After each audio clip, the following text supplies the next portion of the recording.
Et salut à vous, Calimera, Calistera, si le soleil s'est couché, j'espère que vous allez bien. Alors ce soir pour moi de mon côté, chez vous en pleine journée, on va parler de l'actualité un petit peu des jeux vidéo en ce moment, c'est un peu catastrophique. Il y a eu plein d'annonces, plein de rebondissements, j'ai pas pu réagir à temps, mais bon, la poêle est encore chaude, alors on va essayer d'en parler, mais d'abord, je tiens à répondre à un message que j'ai reçu sur ma dernière vidéo sur l'annulation de la présentation d'Assassin's Creed Shadow. Euh, une des personnes m'a posé une question, pourquoi les jeux sont devenus très chiants aujourd'hui? Alors, on va y répondre après, au cours de cette vidéo. Alors, on va parler principalement, en fait, ça va être Assassin's Creed Shadow, bien entendu. Il y a un appel à la grève. Alors, un appel à la grève qui a été lancé par le syndicat des jeux vidéo. Alors, j'ai découvert ça, syndicat des jeux vidéo, syndicat des travailleurs des jeux vidéo. Alors bon, faut pas chercher bien loin, il suffit de regarder la bannière, voilà, voilà. Euh, on parle de syndicat de jeux vidéo et on parle de sexualité, bisexuelle, fière et en colère. Ok. Quel rapport avec jeux vidéo, le drapeau palestinien, avec comment ça s'appelle, trans, avec LGBT, enfin, je, c'est quoi le rapport avec le jeu vidéo en fait? C'est syndicat des jeux vidéo. Enfin, vous- alors moi de mon point de vue, euh, c'est peut-être une bonne idée ce que vous faites. Je m'adresse à vous, le S plus JV. C'est peut-être dans l'optique, on va dire, vous pensez pouvoir bien faire, faire un syndicat, ouais. Sauf qu'en fait, vous vous y prenez super mal. Parce que là, ça, en fait, non, en fait, c'est de la merde. C'est votre sexualité, vos appareils génitaux, tout ça, ça n'a rien à faire dans le jeu vidéo. Euh, un syndicat qui va proposer des actions coup de poing pour une meilleure rémunération, euh, pour une meilleure parité, je sais pas, parité homme-femme par exemple, tu vois, ça c'est la base. Mais pas sur votre sexualité ou sur votre orientation sexuelle. Ça a absolument rien à voir, c'est absolument ridicule. Je me suis abonné pour suivre un peu ce que vous allez faire, mais bon, je trouve ça déjà complètement débile de faire ça. Et voilà. On va lire ensemble l'appel de la grève. Alors, retour en présentiel. Ouais, donc, en gros, ils vont chouiner parce que on doit retourner au boulot et ils ont pris goût au Covid. Vous savez, le confinement, tout le monde a travaillé chez soi, tout ça et tout. Donc, donc du coup, maintenant, ils vont chouiner parce on doit tous retourner travailler. Enfin, je sais pas, ça me paraît un peu normal. Enfin bref, peu importe. Euh, alors, Guillemot et sa cour ont brutalement imposé le retour au bureau obligatoire, 3 jours par semaine. Alors, je suis désolé, mais 3 jours par semaine, c'est déjà vachement bien. Comme à son habitude, la direction n'a fourni aucun argument ni justification. Peut-être que la crise Covid, elle est passée. En fait, c'est ça l'argument et la justification. Je sais pas, ça vous paraît un peu plus logique. Enfin, je sais pas, imaginez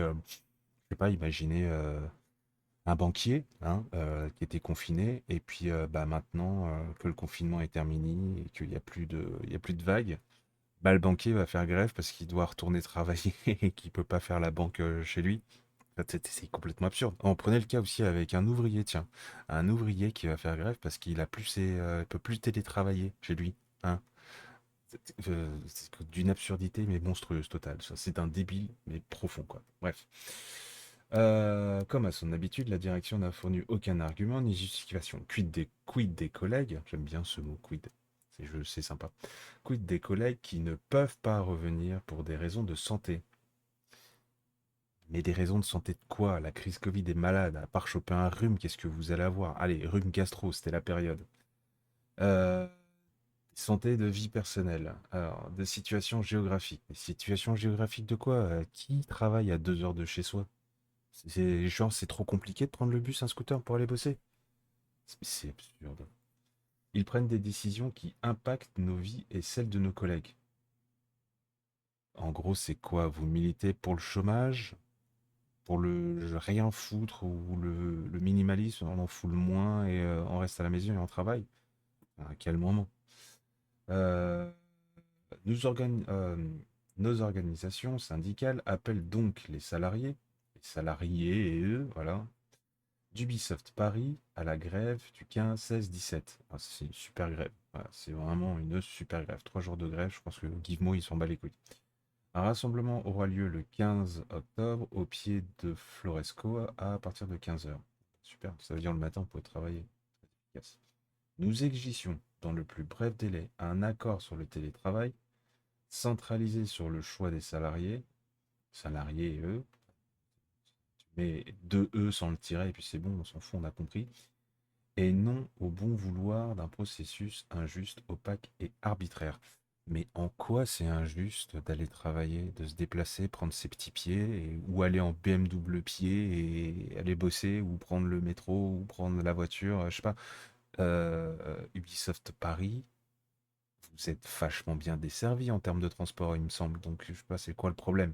En gros, c'est se réveiller le matin, foutre le moins possible et rester chez soi devant son ordinateur. Voilà, c'est ce genre de truc là que le syndic du jeu vidéo de Ubisoft propose, hein. Donc, quand on dit que le wokisme a cet état-là, le wokisme, le militantisme woke actuel maintenant 2023-2024, là maintenant, il est ultra dangereux. Et en fait, il ne fait que détruire tout. Bref. Nous exigeons dans les plus brefs délais un accord de télétravail centralisé sur ça, je l'ai lu, des revalorisations de salaire immédiat. Alors ça, je suis d'accord. En tant que développeur, on n'est pas toujours super bien payé. Après, quand on sait que dans un jeu vidéo, on peut être 400, 300, 500 à travailler sur un jeu vidéo, imaginez une entreprise qui va payer les charges salariales de 400 employés, ça fait beaucoup. Le vrai problème, en fait, il faut le prendre à la source. Il faut qu'il y ait, comme à ce que la Corée avait fait à l'époque, la Corée avait en fait apporté des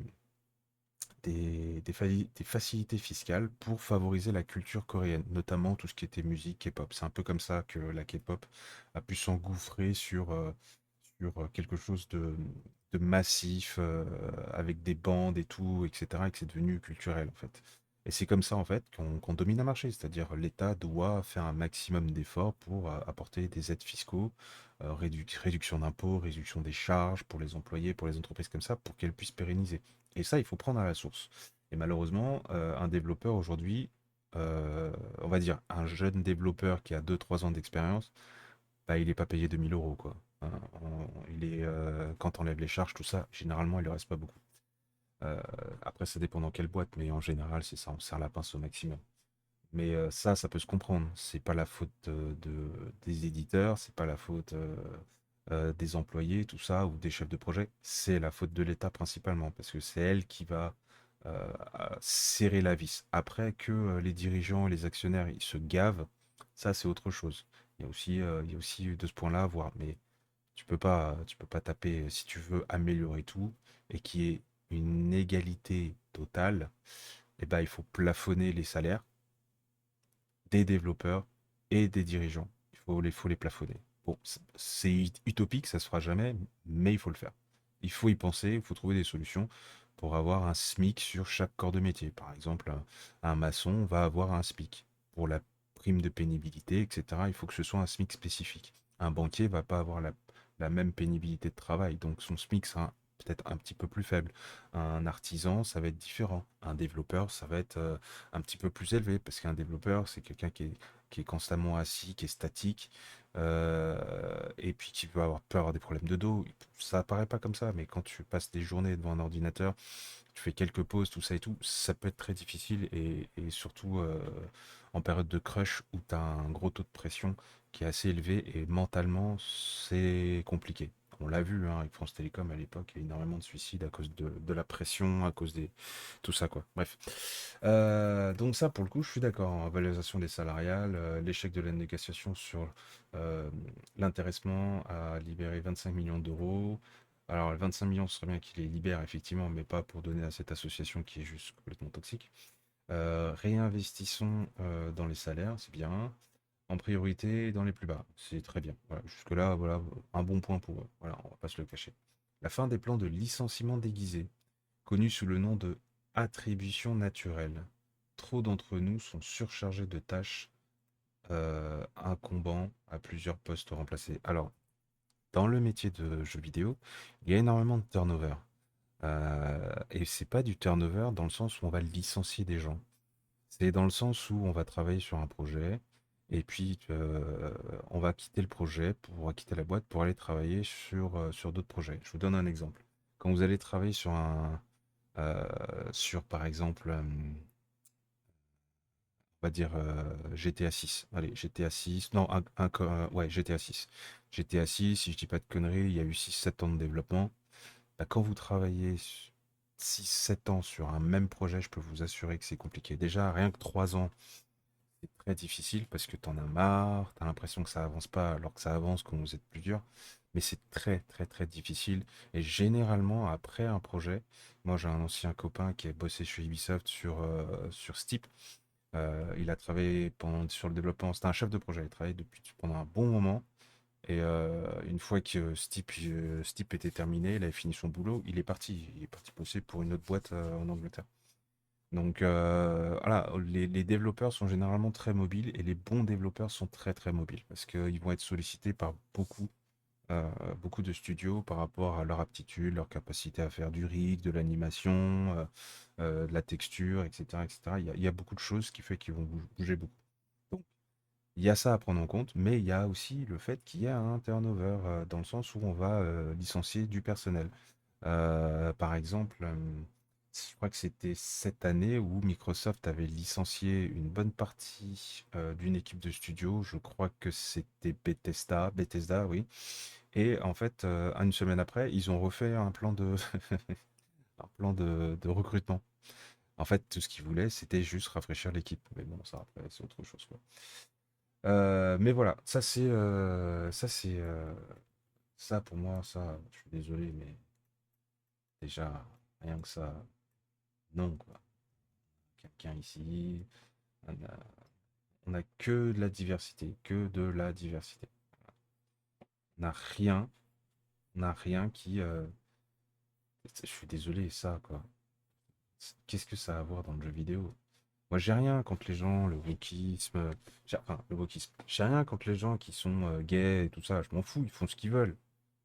Mais je veux dire, je vais pas venir étaler ma sexualité dans un syndicat. Euh, voilà, ça n'a absolument rien à voir. Enfin, je sais pas, imaginez, vous avez un copain imaginez-vous un instant, vous avez un pote ou une connaissance ou un meilleur ami qui est dans le libertinage ou dans le BDSM. Imaginez, d'accord? C'est quelque chose qu'il fait en privé. Et imaginez que ce gars-là, ce pote-là ou ce membre de la famille, peu importe, bah, il décide en fait de l'afficher et d'en faire un combat genre c'est hyper important, machin truc, etc., etc. Militons pour le libertinage, le BD. Non, putain, non, c'est ta vie privée, t'en fais ce que tu veux, on s'en fout de ce qui tu es. Nous, ce qu'on veut, c'est des compétences. On va pas faire du quota, on va pas faire du quota LGBT. On voit ce que ça donne, le quota racial, sexuel, tout ça et tout. Ça donne des choses de la merde parce qu'on va embaucher des gens pas sur leur capacité à faire quelque chose d'intéressant ou quelque chose qui va plaire à la communauté du jeu vidéo qui est quand même très massivement euh, cisgenre comme ils les appellent. Et là, ce qu'ils essayent de faire, c'est du forcing. Et alors, regardez, ils foutent ça maintenant sur des trucs de syndicats, ça a abusé quoi. Bref, on va pas s'étaler là-dessus. Moi, c'est un truc qui m'énerve. Tac. Ensuite, bon bah voilà, bon bah ça l'appel à la grève, on l'a vu, hein, on va pas relire là-dessus. Et puis donc on a aussi bah voilà la fameuse annulation de Assassin's Creed Shadow avec son Game Pass et le collecteur à 200 € vont changer. Alors très bien parce que ça la figurine il y a beaucoup d'incohérences. Il y a le Tori qui faut changer, qui a fait scandale au Japon, etc. Enfin c'est un gros gros gros tollé qui est parti en couille et je crois qu'ici on va lire le communiqué d'Ubisoft ensemble. Alors, chers joueurs et chères joueuses, déjà plus intelligents, nous avons toujours rêvé d'un projet Assassin's Creed Shadow. Ok. De pouvoir enfin amener la saga au Japon féodal. Ok, jusque-là c'est bien. C'est les joueurs qui ont rêvé de faire ça. C'est les joueurs à l'époque. Ils ont dit, il nous faut un Assassin's Creed Shadow. Et on avait vu un truc dégueulasse en 2D. J'ai pas du tout aimé. Bref. et ce, avec de nombreuses fonctionnalités renouvelées telles que le parcours ou l'infiltration. Alors l'infiltration, elle est dégueulasse. Le parcours, il n'est pas renouvelé, c'est le même, hein. C'est le même que ce qu'on avait sur Syndicate, Brotherhood, tout ça. Donc, ils n'ont rien renouvelé du tout. Je vous le dis en mille direct, hein. Ils ont rajouté quelques animations de saut, notamment les front flips, tout ça. Mais en soi, c'est les mêmes. C'est pareil. Le moteur reste le même. Il y a quelques améliorations, mais ça reste le même. Euh, le tout supporté avec de nouvelles technologies dans un magnifique monde immersif. Alors, on va en parler, magnifique monde. Je suis désolé, mais quand tu regardes Ghost of Tsushima, magnifique monde, on en reparle, hein. Il s'agit d'un projet ambitieux pour la franchise. Non, énormément d'assets sont récupérés. D'une expérience riche qui peut être vécue à travers deux protagonistes uniques. Oui, jusque-là, c'est vrai. Nous avons réalisé qu'il nous fallait plus de temps pour peaufiner et améliorer l'expérience et pour développer davantage certaines de nos fonctionnalités phares. Alors, on va analyser cette dernière phrase qui est quand même très très très intéressante et qui en dit bon, qui en dit long, mais surtout c'est un gros mensonge. On va la reprendre. Nous avons réalisé qu'il nous fallait plus de temps pour peaufiner et améliorer l'expérience. On va s'arrêter là. Non, vous n'avez pas réalisé, parce que si les gens n'avaient pas gueulé, vous aurez sorti le jeu dans cet état-là. Pourquoi? Pour deux raisons. Parce que bah, vous avez les investisseurs qui mettent la pression, donc c'est bien. C'est bien ça le problème dans le jeu vidéo, ce sont les investisseurs qui mettent la pression pour qu'on sorte les jeux vite, pour que ce soit rentable vite. Voilà, c'est pour ça qu'on a des jeux pourris. En gros, on développera ce sujet bien plus tard. Mais principalement, ça veut dire tout simplement que si personne n'avait ouvert sa gueule, il nous aurait pondu un jeu qui est complètement éclaté et on se serait mangé 1 an de DLC, pas de DLC, mais de mise à jour pour que le jeu soit conforme. Euh, et pour développer davantage certaines de nos fonctionnalités phares. Développer davantage certaines de nos fonctionnalités phares. Qu'est-ce que ça veut dire développer davantage?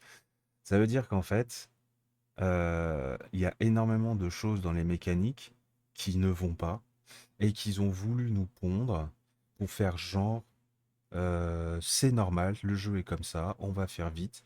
Mais au final, les gens ont encore gueulé, comme quoi le pouvoir des gens, de la communauté du jeu vidéo est extrêmement puissante, c'est-à-dire quand ça va pas, il faut le dire, il faut surtout pas hésiter. Un bon développeur, un bon éditeur, la seule chose qu'il va faire, c'est écouter les retours négatifs de la majorité. Si la majorité dit ouais, c'est pourri ce que vous avez fait, c'est nul, tout ça, si c'est un éditeur qui est intelligent et qui est malin, il va reprendre les bases et il va corriger les choses rapidement. Ça sert à ça en fait les bêtas. Ça sert à ça les bêtas, les alphas. Et les grandes entreprises comme Ubisoft, généralement, ils n'écoutent pas les testeurs. Ils font des testeurs pour qu'il y ait des conformités, etc., pour que le jeu soit gold. Mais sinon, c'est tout. Ils vont juste sortir un truc et puis après, ils vont dire, ah, on va faire un patch Day One. Aujourd'hui, maintenant, la majorité des jeux, on va faire la version gold et ensuite, on va le lancer en production, donc c'est-à-dire production CD tel qu'il est. Et pendant qu'il y a la phase production et création de stock, et bah, les développeurs vont continuer à travailler sur des patchs. En sachant que bien souvent, il y a une autre équipe qui va commencer déjà en avance à travailler sur des patchs. C'est pour ça que souvent, quand vous sortez des jeux, on a des patchs. Mais il y a aussi une deuxième raison. Les patchs sont souvent lourds et apportent souvent des améliorations et des assets qui sont très lourdes. Donc, quand on va sortir un Blu-ray qui va faire, je sais pas, peut-être un Blu-ray, c'est quoi? C'est 50 gigas, je crois, 50 à 40 gigas, et que tu vas pondre un jeu à 70 gigas, une partie à 70 gigas ou une partie à 10-15 gigas, tu vas le garder en mise à jour et tu vas dire, voilà, c'est un patch Day 1. Non, en fait, c'est juste le reste du jeu qui va compléter la suite. Si vous avez la possibilité d'avoir un jeu et que vous pouvez jouer en offline sans patch Day 1, faites l'expérience de jouer sans le patch Day 1 et ensuite enregistrez votre partie et rajoutez le patch Day 1. Vous allez voir, il y a énormément de choses qui vont changer et qui vont apporter de l'amélioration. Bah, la texture, etc., etc., etc. Et c'est bien souvent ça. Et quand ils disent là développer et améliorer certaines fonctionnalités phares, bah, pourquoi ils l'ont pas fait avant? Si c'est que des mécaniques, les mécaniques, ça prend pas de place. Ce qui va prendre le plus de place, ce sont les assets, les mèches, les textures. Les mécaniques en soi, c'est du code.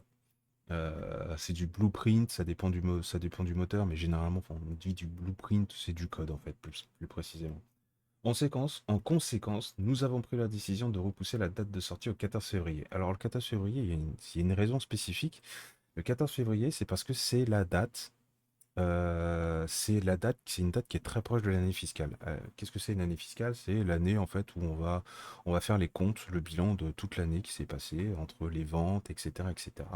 Et je crois que c'est en mars ou avril, si je dis pas de conneries. Et à cette période-là, bah justement, quand on va vendre un jeu à cette période-là, bah, quand on va faire les comptes sur l'année fiscale, bah, tous les comptes, le montant de la somme que l'entreprise aura gagné va être très élevé. Parce que tout le reste de l'année, elle va dépenser, elle va investir en fait dans la production.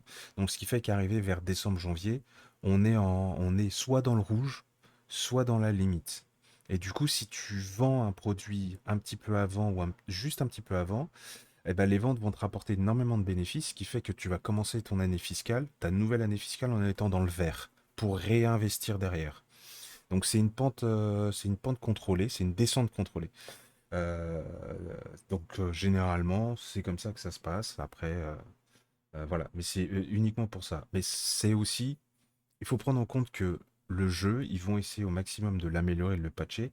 Et honnêtement, entre de là maintenant jusqu'à février, ça va être très très difficile. Là, pour moi, ils vont rentrer en pré-phase de crush et ça va être très très difficile. Et pourquoi je dis qu'ils vont rentrer en pré-phase de crush? Parce que ce fameux syndicat, qui est quand même vachement attaché à Ubisoft, a lancé la grève. Vous voyez le truc? Si on rentre en phase de grève quand on rentre en début de crush, eh ben, qu'est-ce qu'ils vont faire les actionnaires?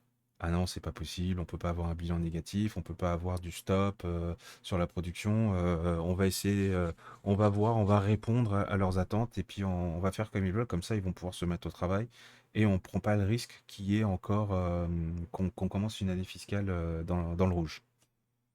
Ça, c'est juste de l'analyse en fait. C'est de l'analyse personnelle, ça regarde que moi. Mais tout, pour moi, les signaux sont verts pour se pencher vers ce type de raisonnement-là, de la part du syndicat. C'est pour ça qu'à mon avis, font la grève maintenant, et je pense que ce ne sera pas la seule.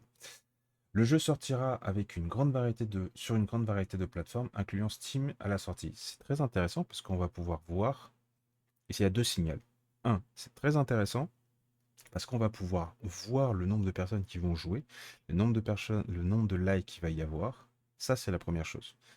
La deuxième chose, c'est une alarme extrêmement importante. Pourquoi ça va sortir sur Steam? Je vous laisse 2 secondes pour réfléchir. Vous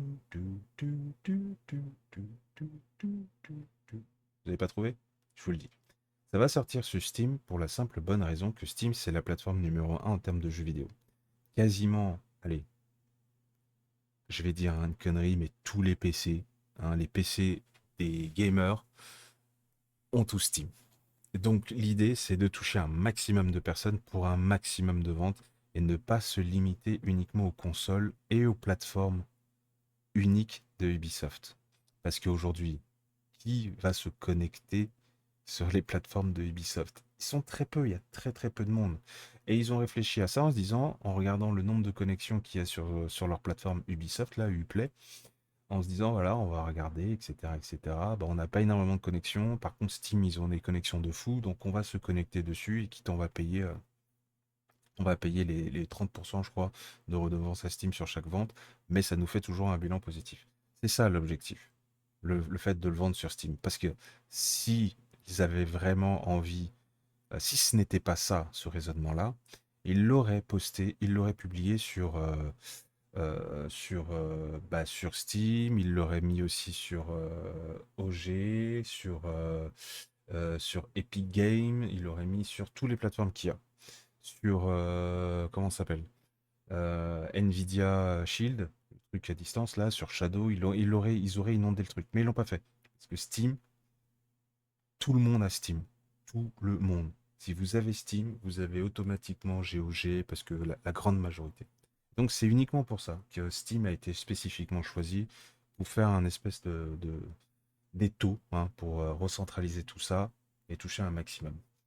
De plus, les précommandes seront remboursées et toutes les futures précommandes seront offertes gratuitement la première expansion du jeu. Alors ça, c'est une façon de passer la pommade en disant ouais, ça va aller, vous inquiétez pas, etc.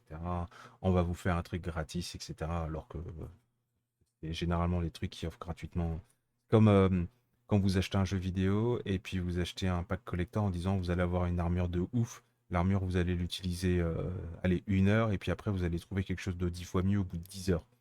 Donc, si vous achetez une précommande uniquement pour ça, vous vous faites couillonner parce que c'est de l'arnaque pur jus. C'est comme acheter un pack collector juste pour pouvoir jouer 3 jours à l'avance. Je vous le dis d'office, hein, ça ne sert à rien. Évitez de faire ça, gardez votre argent et puis voilà, c'est juste pour vous comme ça et vous verrez, prenez votre mal en patience, hein, c'est que 3 jours, hein, généralement. Ce qu'il faut savoir aussi, c'est que plus il y aura de monde qui va continuer à faire ça, à acheter des trucs en 3 jours, plus il y aura de jeux qui vont proposer ce type-là. Parce que ça rapporte de l'argent. Voilà, tu vas payer en plus pour jouer 3 jours supplémentaires. Tu fais le calcul, tu divises le prix en plus par le nombre de jours, est-ce que ça vaut le coup? Généralement, tu peux t'acheter un petit jeu indé après derrière. Nous comprenons que cette décision puisse décevoir, surtout pour celles et ceux qui ont longuement attendu un Assassin's Creed inspiré par le Japon féodal. Alors oui, on a attendu un Assassin's Creed inspiré par le Japon féodal, mais pas comme ça. Ghost of Tsushima, Ghost of Yotei, etc., etc. Ce sont des jeux qui sont un peu plus proches, même s'il y a un mini drama sur Yotei, on en parlera. Nous pensons cependant que c'est dans l'intérêt du jeu et de l'expérience dont vous profitez. Non, c'est pas dans l'intérêt d'un petit jeu, ça c'est faux, c'est un des éléments de langage, c'est dans l'intérêt de l'entreprise. Nous avons hâte que vous découvriez enfin cette aventure mémorable avec Noah et Yasuke. Vous avez hâte, oui, très bien, ok, bon, pas grand-chose à dire dessus, c'est des éléments de langage, hein. D'ici là, nous vous remercions pour votre soutien connu. Parce qu'il y a un côté au nom de toute l'équipe travaillant sur Assassin's Creed Shadow. Tout ça là, ce sont des éléments de langage et on vous en fume puissance 10 000. Et ça, je trouve ça vraiment pas très cool quoi. Qu'est-ce qu'il y a? Bah tiens, un CEO Daily qui s'est fait bloquer, ça c'est pas étonnant. Syndicat de jeux vidéo. Un autre truc aussi que je voulais parler, voilà.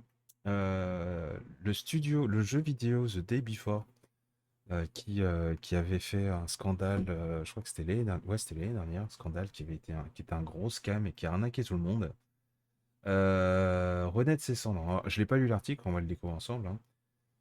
Tac, si vous n'avez pas suivi, hein, on s'en fout. Presque un an plus tard, j'ai du mal avec leur nom. Nas- Fnatisk, fantastique.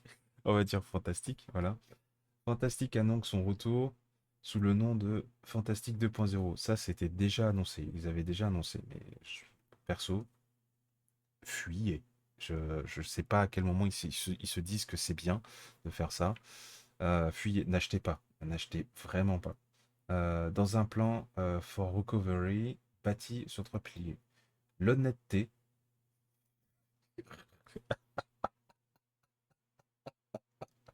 Ah putain, ils ont osé. Ils ont osé. L'honnêteté, la transparence, le professionnalisme. Ils ont osé. Ah, les mecs, c'est plus des couilles qu'ils ont là, c'est des planètes qu'ils ont à la place des couilles là. C'est 2 grosses planètes de malades.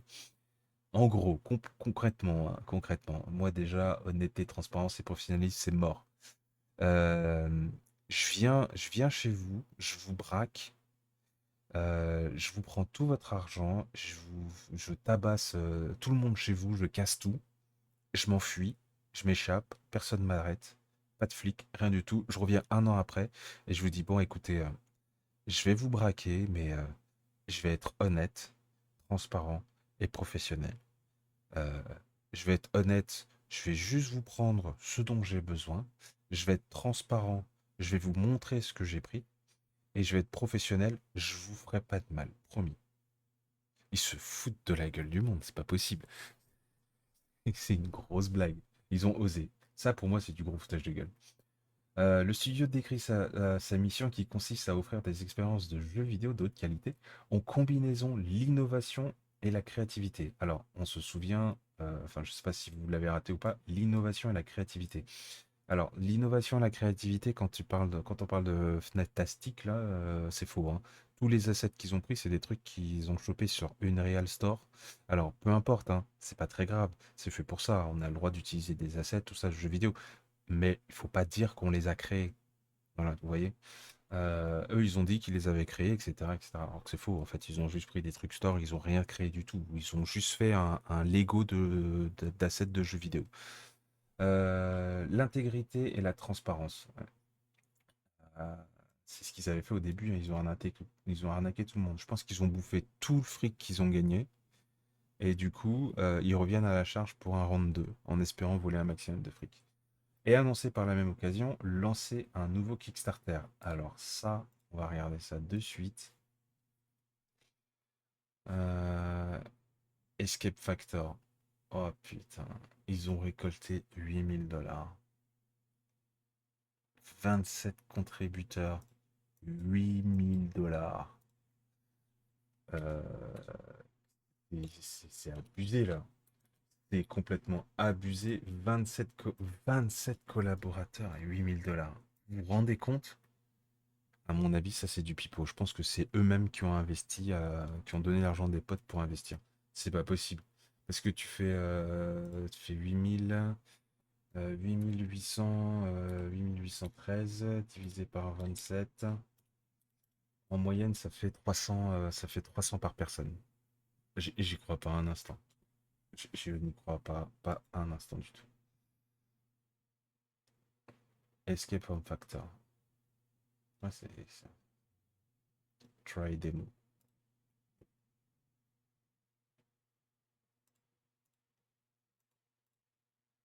Alors, bon, tout de suite là, déjà, on va regarder ça ensemble. Ça, c'est le moteur Unreal, hein, d'office. Ça, pour moi, c'est Unreal. À déterminer. Nanana, est-ce qu'on peut factor?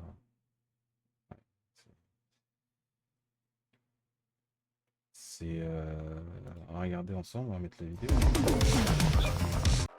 va regarder ensemble.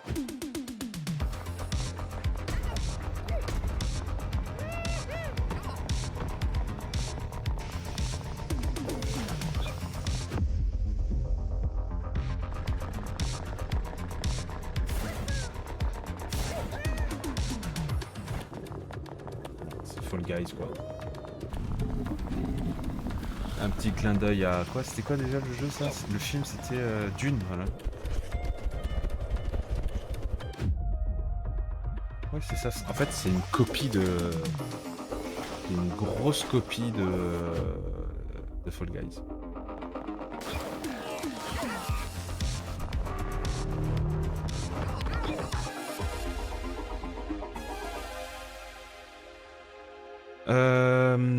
Alors, que dire?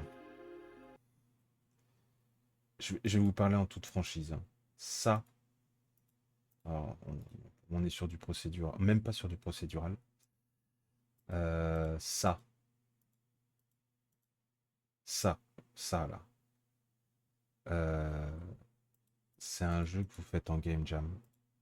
Pour ceux qui savent pas ce que c'est la game jam, c'est un rassemblement de développeurs de jeux vidéo, parfois en équipe, parfois en solo, et on doit créer un jeu vidéo le plus rapidement possible. Donc ça peut se faire en 24 heures, ça peut se faire en 2 jours, 3 jours, etc., etc.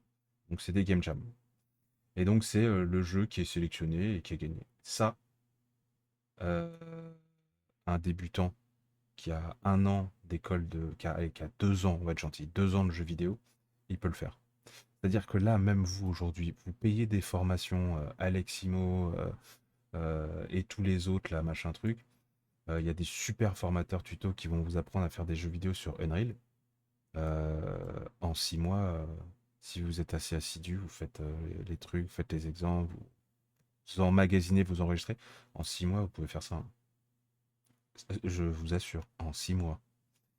Euh, Ça, c'est une grosse arnaque. Et donc, quand moi je vois ça, objectif 13 000 euros.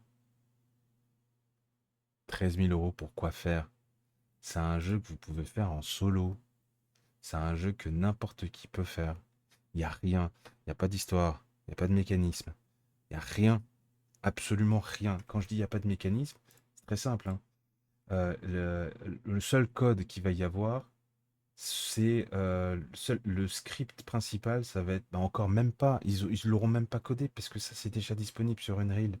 Le système de marche, il n'y a pas de grab, donc il n'y a pas de quelque chose qu'on va attraper. Tout ça ici, c'est du script. Donc ça s'ouvre, ça se ferme, ça s'ouvre, ça se ferme. Il n'y a rien d'autre.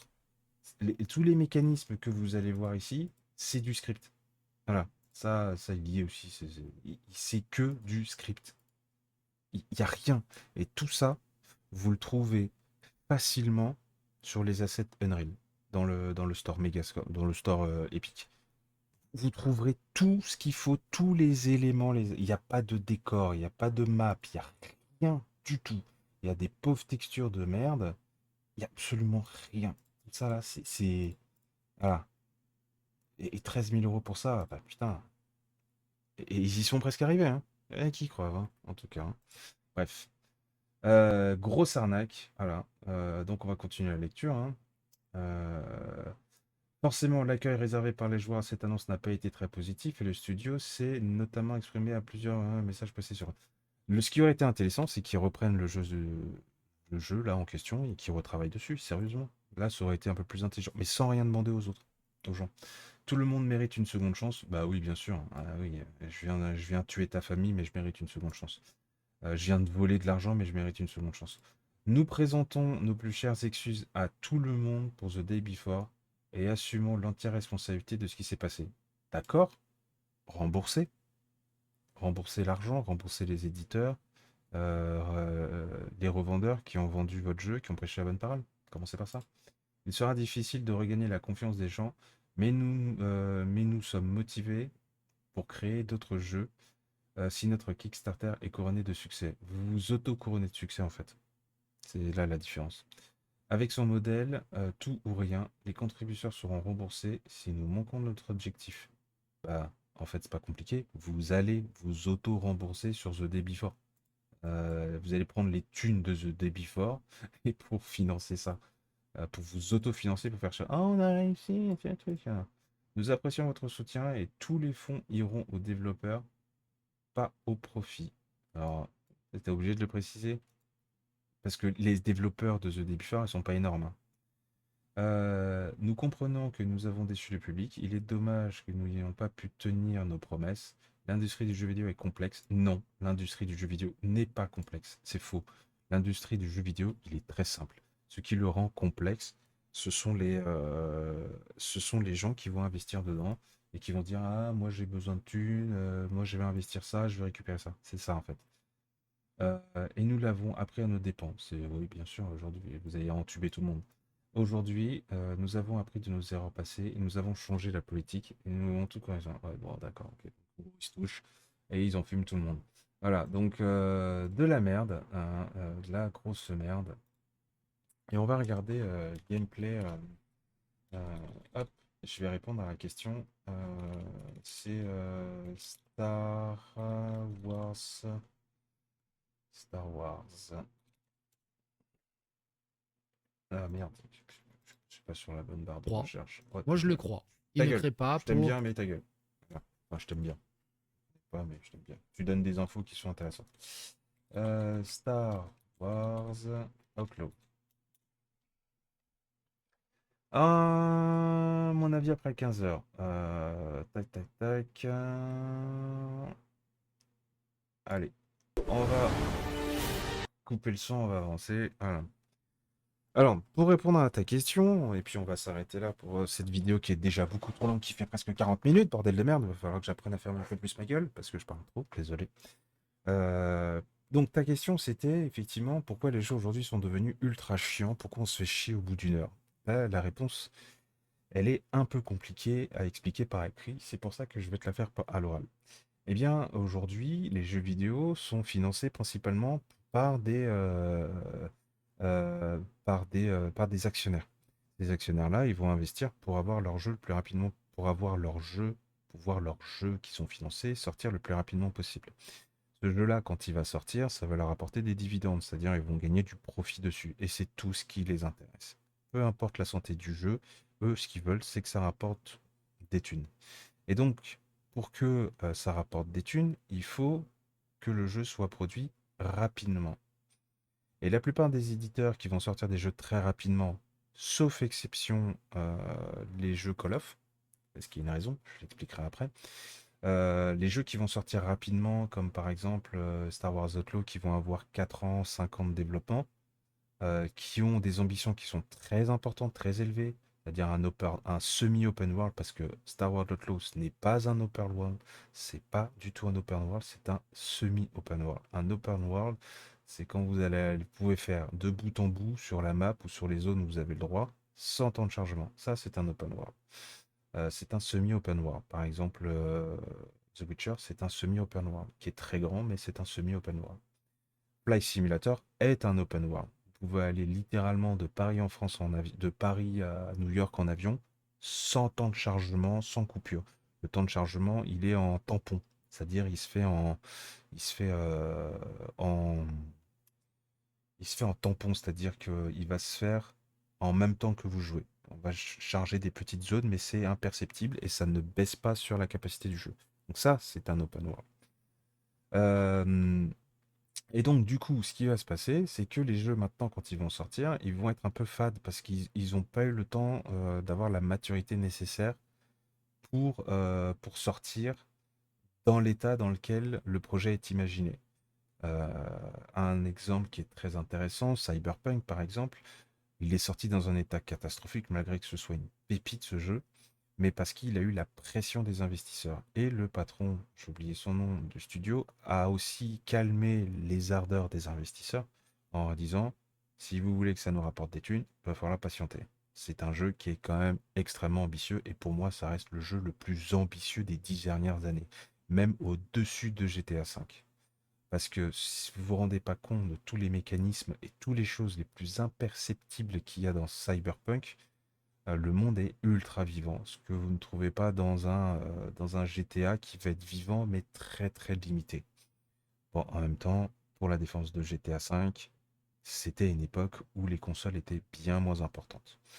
Enfin, bien moins importantes en termes de puissance.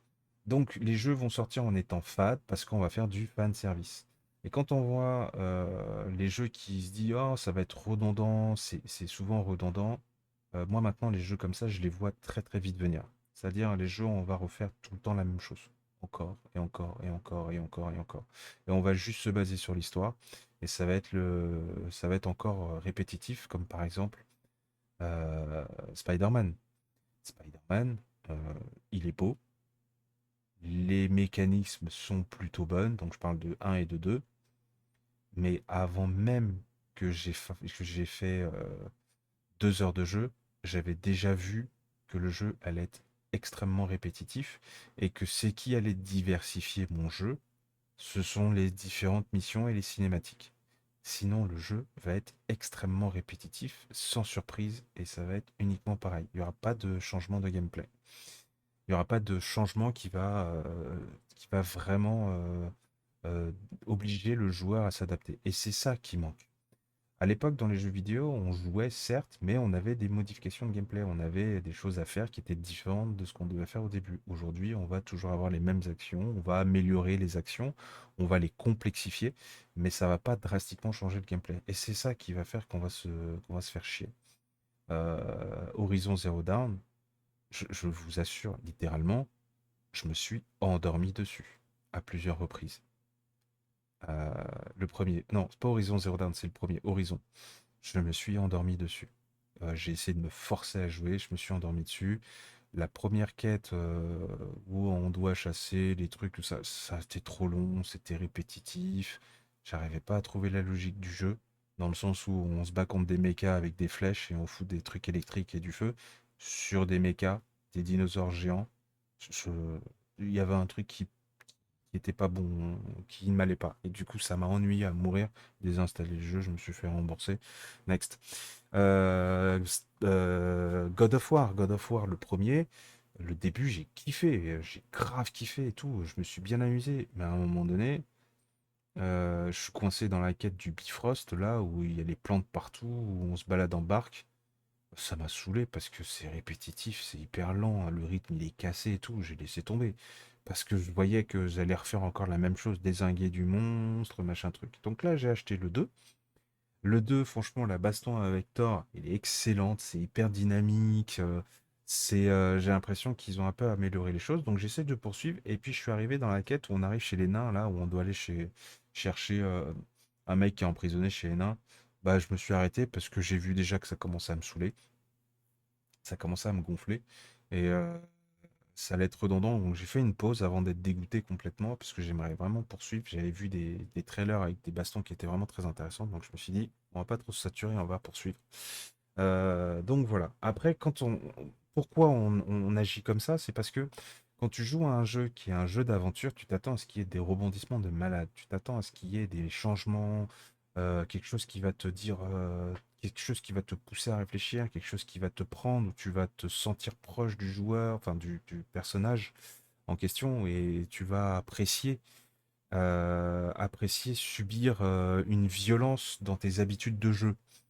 Et aujourd'hui, tu ne l'as plus ça, donc ça va être redondant et ça va te faire chier, et c'est comme ça que les jeux vont devenir extrêmement ennuyants. Euh, Là où justement on a des jeux où on se dit bon voilà, je sais comment le jeu il est, je sais que ça va être très redondant, mais il y a une raison, c'est justifié, je m'attends pas à autre chose. Je vous donne un exemple, Starfield, par exemple. Non, pas Starfield. Euh, Pas Starfield. Elite Dangerous. Elite Dangerous, j'ai plus de 2000 heures dessus, si je dis pas de conneries. Elite Dangerous, c'est de la navigation spatiale. Il y a énormément de choses à faire, mais c'est en multijoueur, mais il y a de la navigation et c'est long, c'est très lent. Il faut explorer, il faut miner, il faut crafter, il faut combattre. Ça peut être répétitif, mais c'est très long. Mais c'est aussi très jouissif parce que c'est très difficile à comprendre. Il y a énormément de logique qui va être sollicitée chez la part du joueur à comprendre et surtout la mémoire. Et des combats sont assez difficiles. C'est des combats spatials pour ceux qui connaissent pas. Les Dark Souls aussi, les Dark Souls mettent à rude épreuve les joueurs. C'est pour ça que les Dark Souls, Elden Ring, tout ça, les Remnants sont très populaires parce que on va solliciter l'intellect, le réflexe et la captivité, enfin l'émotion du joueur. On va le prendre au trip sans trop le guider, on va le laisser vivre son truc et on va essayer au maximum de se sentir proche du personnage qui va jouer. Et c'est pour ça qu'aujourd'hui, les jeux fanservice, c'est à fuir. Suicide Squad, c'est de la merde. Le dernier Batman, c'est de la merde. C'est Batman où il n'y a pas Batman dedans, ou joue pas Batman, c'est de la merde. On se fait chier à fond. Il y en avait un qui était. Euh, comment il s'appelle? C'était Marvel avec Star-Lord. Les gens ont ressenti la redondance. Certes, elle y est, mais le jeu est excellent. Et il a été victime de son prédécesseur, Avenger, qui était une catastrophe. Donc les gens n'ont pas voulu regarder. Pourtant, ce Star-Lord, faites-le, c'est une pépite. Il est vraiment génial. Certes, c'est couloir, mais c'est génial. Et donc voilà, c'est pour ça qu'aujourd'hui les jeux sont pourris. Et c'est ce que j'avais dit à Lusty une fois quand on avait fait un live ensemble, enfin participer à un de ses lives. Les jeux aujourd'hui, si on veut qu'un jeu soit bon, il y a un temps de développement qui est égal à peu près 7 à 8 ans de développement pour qu'il soit correct. Aujourd'hui, 7 à 8 ans de développement, pour un gros jeu, c'est extrêmement long. On trouvait des équipes qui vont bosser dessus, le financement, c'est très lourd pour prendre le risque que les retombées soient très faibles. Donc ce que les gens préfèrent, c'est limiter les choses, faire le moins possible de choses et qu'on puisse sortir le jeu le plus rapidement possible pour que on puisse engendrer un maximum d'argent, sécuriser l'argent et continuer à développer les jeux par la suite. Voilà, vous avez la raison pour laquelle les jeux quand ils sortent, ils sont majoritairement en miettes. quasiment. L'exception fait pour le développement de Call of Duty, ou Call of Duty, en fait, c'est du développement, j'appelle ça développement à l'échelle, c'est-à-dire quand il y a une équipe qui va travailler sur, allez, on va dire Call of Duty Modern Warfare 3, il y a déjà une équipe qui travaille sur le 4, je vous le dis d'office. Et quand le certain niveau du développement du 4 est avancé, il y a une autre équipe qui travaille sur le 5 avant même que le 3 soit terminé en phase gold. Donc ils vont travailler comme ça là-dessus, mais parce que c'est un gros studio et qu'ils ont l'équipe pour ça. Donc voilà, c'est pour ça que on arrive maintenant à sortir des jeux Call of Duty d'avance. Après, il y a aussi des facilités, on va récupérer pas mal d'assets, on va récupérer les mêmes caractères, les mêmes rigs, on va juste changer l'histoire. Et donc, bon, après la vidéo elle est très longue, je vais m'arrêter là parce que sinon on va avoir 1 heure de vidéo à m'entendre parler. Star Wars Outlaw, eh ben, je ferai une vidéo là-dessus. On va décrypter un maximum ce qui va pas sur Star Wars. Il y a beaucoup, beaucoup de choses qui ne vont pas. Euh, Visuellement, ça passe. C'est du PS3, hein, c'est du PS3, PS4. En un peu plus fin. Mais voilà, je ferai une vidéo là-dessus où je vais vraiment parler. Je vais aussi, je vous le dis honnêtement, je vais pas l'acheter. Je vais le tester, mais je vais pas l'acheter. Parce que je pas envie de mettre mon argent là-dedans. Mais voilà, je vais tester ça et puis je vais faire une vidéo là-dessus. Et puis on va essayer de savoir ce qui va pas, ce qui pêche dans les problèmes. Mais là déjà, il y a énormément de choses qui vont pas, hein. Moi je le vois tout de suite. Déjà la dynamique des cheveux de la personne, euh, le personnage qui est hyper rigide, les animations faciales qui sont horribles. Elle regarde même pas ce qu'elle fait, elle regarde même pas le personnage qui parle. Il y a rien. Il y a, c'est pas, c'est pas fluide. Euh, Ils auraient dû faire pour moi, c'est mettre une fausse cinématique avec des plans séquences quand on parle à un personnage. Comme par exemple ce qu'on vous allez trouver dans Cyberpunk, où il y a des plans séquences où tu as un dialogue, et bah tu as la caméra qui se met à côté, qui va faire des plans, changement de plan, etc. Et toi tu écoutes le dialogue, ça te laisse le temps d'écouter, d'apprécier, et aussi surtout de permettre de charger des choses, faire de la mise en tampon si tu as besoin. C'est des petites techniques aussi comme ça, mais bon, voilà. J'espère que ça vous a plu. J'espère que j'ai pu répondre à l'ensemble de vos interrogations, de vos questions. Euh, il est, moi, de mon côté, 1 heure du matin et je vais essayer d'avancer sur la map du jeu sur lequel je suis en train de travailler. On fait d'abord une boîte à chaussures. Donc, j'appelle ça un proto-boîte à chaussures, c'est-à-dire on va faire une map où il n'y a rien dessus, il n'y a pas très très peu de texture, ça va être très moche. Mais on va principalement travailler sur les mécaniques du jeu. Et donc je suis en train de travailler là-dessus. On est toujours sur le moteur Unreal. Euh, Travailler sur les mécaniques et voir comment on va pouvoir interagir, faire des timers, c'est-à-dire timer les interactions, etc., etc. Un peu long. On a quoi? Il nous reste 2 ans de développement. C'est quelque chose que je finance, n'oubliez pas, de moi-même, avec une équipe de développeurs qui sont vraiment très sympas, ce sont des amis. Pareil, fait tout ça sur notre temps libre, gratuitement. On est des gros passionnés de jeux vidéo et on fait ça parce qu'on a envie de changer la vision du jeu vidéo. On est en train de créer un jeu qui est qui, euh, qui n'existe pas. Je vous le dis clairement, c'est un jeu qui n'existe pas, qui n'a pas encore été fait, un type de jeu qui n'a pas encore été imaginé.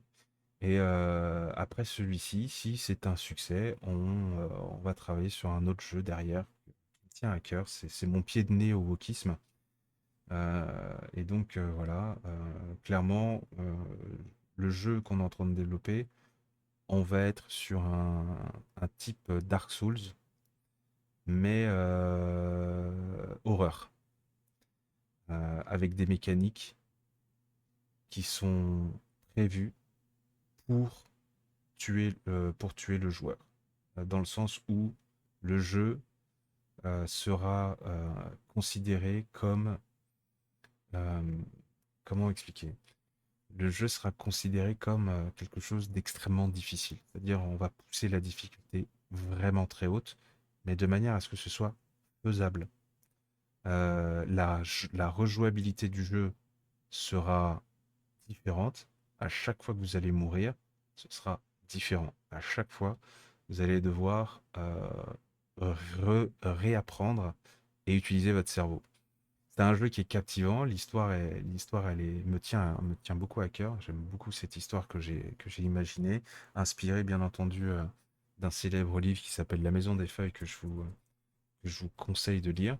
Mais on s'inspire, mais attention, il n'y a pas de labyrinthe. Je vous le dis tout de suite. Mais voilà, le jeu va être vraiment très intéressant. On va être sur vraiment un Souls horror. Et puis voilà quoi. Et puis si tout se passe bien, d'ici quelques années, on fera un jeu. Quand notre studio sera monté et qu'on aura assez de thunes, on va créer un jeu vidéo qui va nous demander, après estimation, euh, entre 15 et 20 ans de développement. 15 et 20 ans de développement, ce sera le jeu qui qui va faire un gros pied de nez à tous les MMO qui existent. Ça va être génial et ce sera notre merveille. Et ça, pour le coup, j'ai hâte d'arriver à ce stade-là des projets qu'on s'est lancés. J'ai hâte de vous faire part de tous ces projets-là en visu. Euh, on fera bien entendu des questions-réponses, on fera des lives où pourrait nous poser des questions avec toute l'équipe de développeurs. On mettra une caméra, on trouvera un truc et puis on répondra à l'ensemble de vos questions. Et surtout, surtout, le plus important, c'est que on va vous demander ce que vous aimeriez avoir dans un jeu vidéo. Parce que le plus important dans un jeu vidéo, c'est pas de faire un jeu vidéo parce que ça nous plaît, c'est de faire un jeu vidéo parce que ça plaît, parce que ça vous plaît et parce que vous avez envie de ça. Si les développeurs écoutaient les jeux vidéo, n'importe quoi, il est tard. Si les développeurs ou les, enfin, pas les développeurs, si les éditeurs écoutaient les joueurs, eh ben, je peux vous assurer qu'on aurait des bons jeux. Et ça, c'est malheureusement possible que dans un autre univers parallèle au nôtre. Sur ce, je vous souhaite une excellente soirée. Merci de m'avoir écouté jusque-là et je vous dis à très bientôt pour une nouvelle vidéo.